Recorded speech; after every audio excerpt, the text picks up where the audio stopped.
Good afternoon.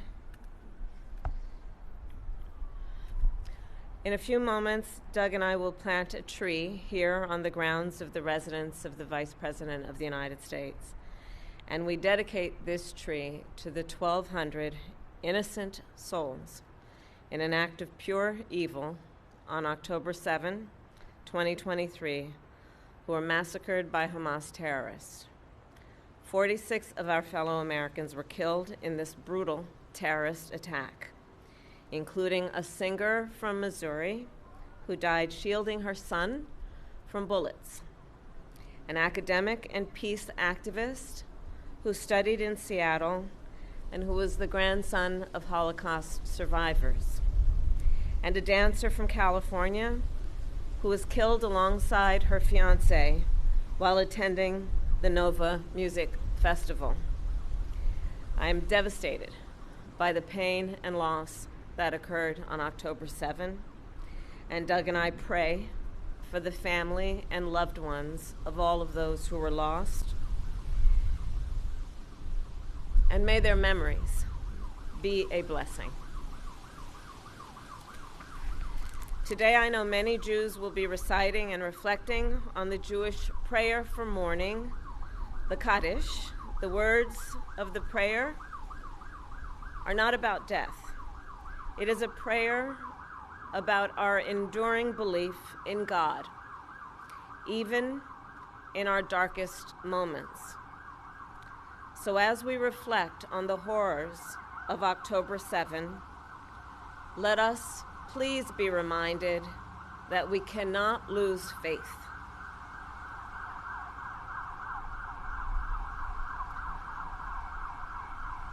The Jewish philosopher Rabbi Abraham Joshua Heschel wrote, and I quote, "Religion begins with a consciousness that something is asked of us." So in this moment, on the one-year commemoration of October 7, what is asked of us? What is asked of us? First and foremost, I believe that we must never forget. I will never forget October 7, and the world must never forget. What is asked of us? We must work to ensure nothing like the horrors of October 7 can ever happen again. And on this solemn day, I will restate my pledge to always ensure that Israel has what it needs to defend itself, and that I will always work to ensure the safety and security of the Jewish people here and around the world. What is asked of us? We must reunite the hostages held in Gaza with their families, and I will never stop fighting for the release of all the hostages, including the American citizens, living and deceased.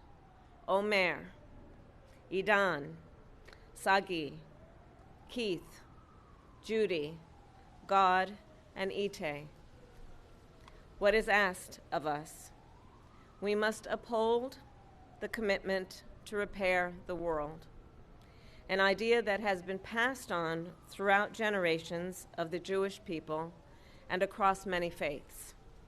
And to that end, we must work to relieve the immense suffering of innocent Palestinians in Gaza who have experienced so much pain and loss over the year.